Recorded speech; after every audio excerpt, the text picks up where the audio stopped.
આજની પેઢીને બાપુ આ ઉગે છે ને એ જ મોટી વાત છે. નકર અમને કોઈ સાંભળવા જ રાજી નથી. આ અત્યારના જે ભણેલા છે ને એ તો અમને એમ જ કે એકચ્યુઅલી આવું કંઈ હોય જ નહીં, સાલા ખોટા ઉજાગરા કરે છે. પણ જીવ છે ને શિવમાંથી જુદો પડેલો ટુકડો છે. જીવને શિવને એક કરવા માટે જરૂર ભજનની પડે. પૈસાથી, બુદ્ધિથી, વિજ્ઞાનથી જીવન શિવ એક નો થાય. લખવું હોય તો લખી લેજો. તમને અને મને એક માણસનો અવતાર મળ્યો છે ને, કંઈક મોજ કરજો.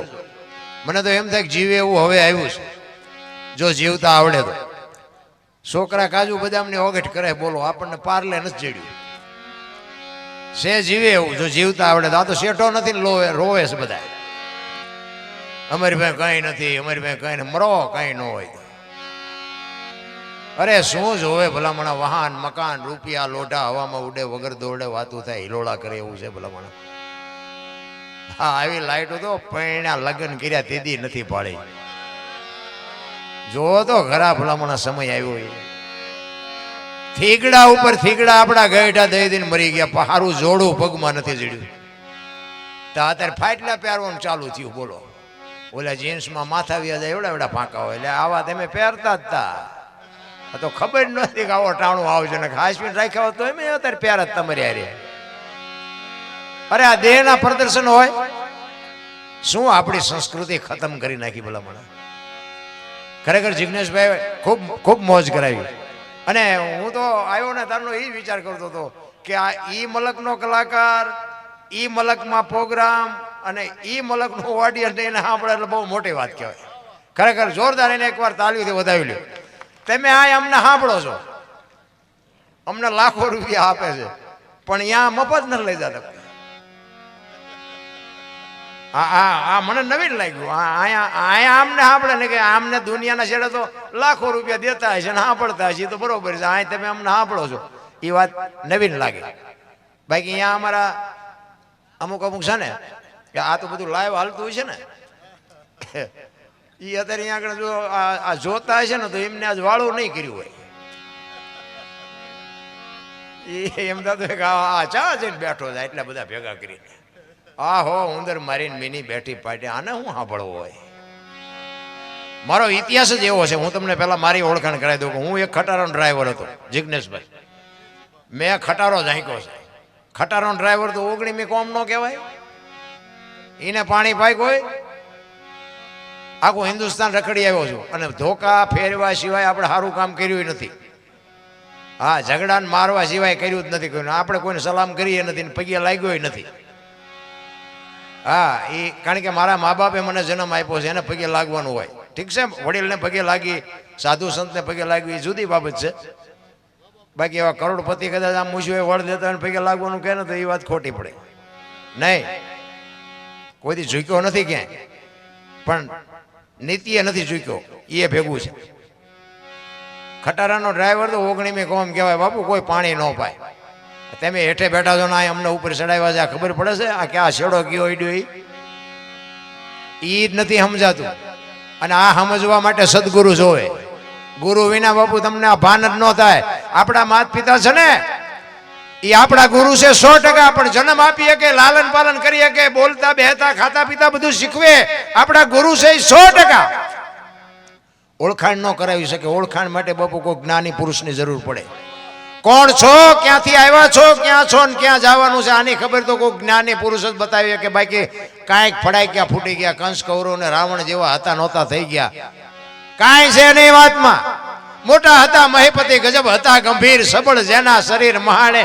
બાપુ માણસ જન્મે ને 2-2.5 કિલોનો હોય, 60-80 100 વર્ષ જીવે ને કાળા ધોળા કરીને મરી જાય ને શમશાનમાં લઈને હળગાવી નાખો અને રેખ્યા ભેળી કરીને ચોખ્ખો એટલે 2-2.5 કિલો થાય. વાતમાં કાંઈ છે નહીં. પણ હારો દીકરો થઈ જાય, હારો બાપ થઈ જાય, હારી માં બની જાય, હારી દીકરી બની જાય. જિંદગીમાં મારા નાથને નોંધ કરવી પડે ભલા મને. ખરેખર આવા ભગીરથ કાર્યમાં આવા આજની યુવાન પેઢી બાપુ છે ને એ ખરેખર ધન્યવાદને પાત્ર છે. મોટી ઉંમરના પછી હવે શું કરે એ તો આમાં મથે જ. પણ જુવાનિયાને જ્યારે બાપુ આવા ધર્મ કાર્યને જ્યારે અનુભવ થાય છે ત્યારે મને આપણને એમ થાય કે હજી સંસ્કૃતિ કંઈક બચીશ. અને હવે વધ્યું છે આ ભજન એક જ, કાંઈ નથી વધ્યું. ટીવીમાં જોયા જેવું નથી, પેપરમાં જોયા જેવું નથી. બાકી હતી ત્યાં મોબાઈલ આવ્યા. તમે જોવો તો મોબાઈલે જે દી ઉઠાડ્યો છે અને હજી 10 વર્ષ પછી છોકરો એમ નથી કહેવાનો કે મારા બાપા એક બાપુ કહેતા હતા કે 10 વર્ષ પછી કે કોઈ ગામ એવું નહીં હોય કે 10 ગાંડા ન હોય. મેં બાપુ 10 વર્ષ પછી નહીં શરૂ થઈ ગયું તમને ખબર નથી. હા બબે તતડ તો થઈ ગયા હોત. મોબાઈલ નો વાપરતા એવું તો ન કહેવાય પણ માપે માપે વાપરજો. મોબાઈલ બહુ સારી વસ્તુ નથી અને ખોટા તો હતા જ. એમાંય પાછા મોબાઈલ આવ્યો તો આપણે હલો ચા છો કે મુંબઈ છું વંડી આડા ઉભા હોય બોલો. અરે શું ભલામણા દી ઉઠાડ્યો છે. એના માટે જ બાપુ માણસ બનવા માટે સદગુરુની જરૂર પડે. એમ નામ કોઈ શક્ય જ નથી. એટલા માટે જો હું તમને કહું કે હું કલાકાર છું ને, કલાકાર જો કે હું શું જ નહીં, મને તો બનાવ્યો છે. હું કલાકાર નથી પણ મને થોડું ઘણું આવડે છે ને એ મારે હું ભજન જ આવડે છે.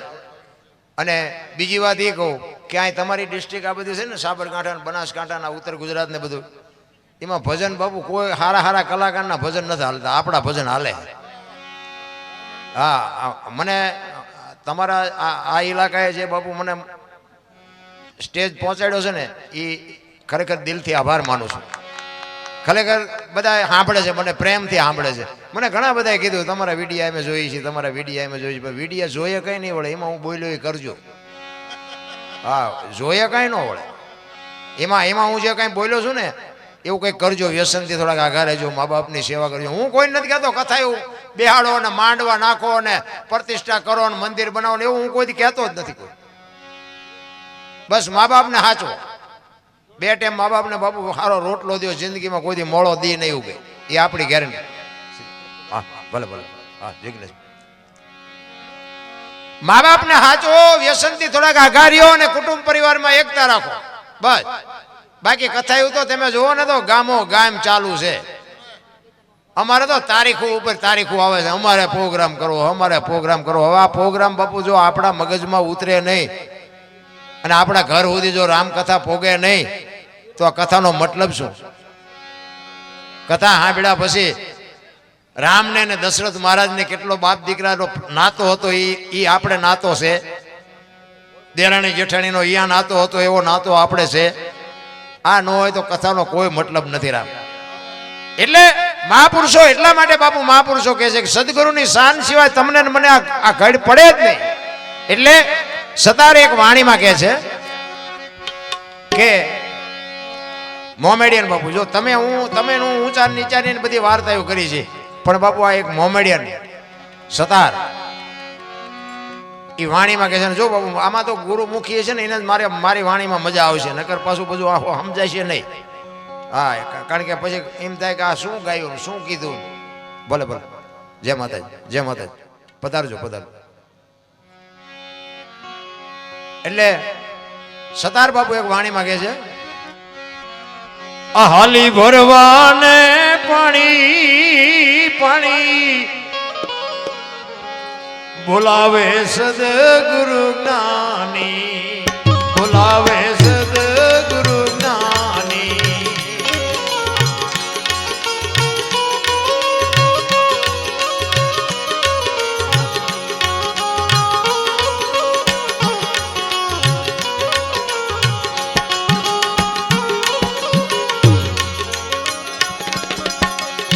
છોડી પિયરીઓ મારે જાવું સાસરીએ,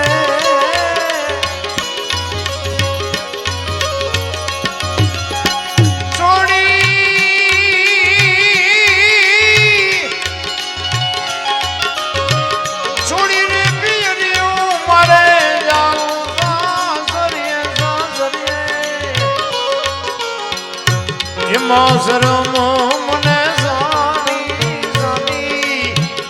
એમાં શરમો મને જાની જાની બોલાવે સદગુરુ જ્ઞાની.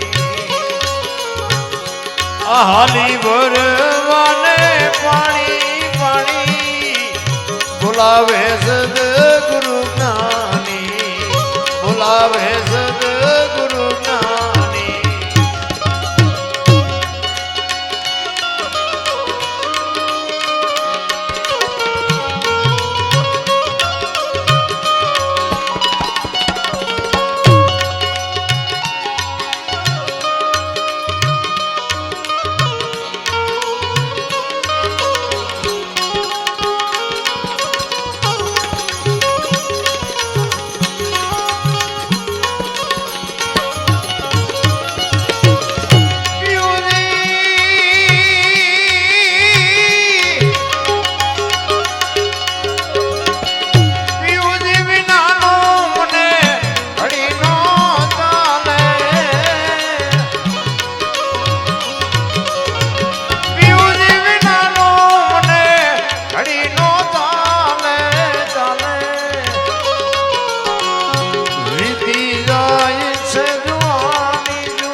બોલાવે સદગુરુ જ્ઞાની બોલાવે સદગુરુ જ્ઞાની